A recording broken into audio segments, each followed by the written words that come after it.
எங்கள் தென்னவன் அரசியல் கடலில் மீன் பிடிக்கும் மீனவன், அரசியலை தொடர்ந்து படிச்சிருக்கும் மாண்புமிகு மாணவன், திராவிட மாடலில் வீணா போனவன், தன் தமிழால் நம்மளை ஈர்க்கக்கூடிய தேனவன், மன்மதன், வல்லவன், அசூரன், பொல்லாதவன், அரசன், இப்படி படங்கள் பேர் சொல்லிட்டே போனாலும் அது படங்கள் பேர் இல்ல. தெனாலிராமன்.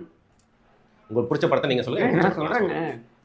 அப்படி எப்படி பாராட்டினாலும் அது வந்து பாத்தீங்கன்னா வந்து முடியவே முடியாது, போயிட்டே இருக்கும் அப்படிங்கறதுனால அப்படி இப்படி எப்படி அப்படின்னு எப்படி போனாலும் இப்படி சரி கண்டுக்காதீங்க.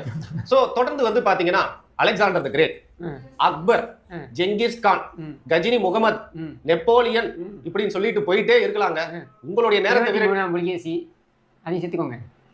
அது பாத்தீங்கன்னா ராஜராஜ சோழன் காந்தூர் சாலையில போய் வந்து சம்பவம் பண்ணாரு. இன்னைக்கு அண்ணா சாலையில சம்பவம் பண்ணிட்டு இருக்க MK ஸ்டாலின் அவர்கள் அவர்தான் அண்ணா சாலையில சம்பவம் 1970 பண்ணிட்டாரு.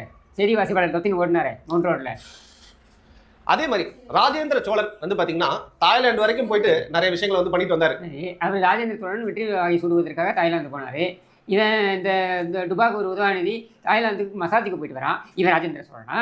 இவர் தான் மசாஜ் பண்ணி விட்டாரு. அந்த கண்ட்ராவி நான் வேற அந்த கண்ட்ராவி செய்யணுமா? அப்புறம் இதுக்கு 200 ரூபாய் கொடுத்து வச்சிருக்காங்க.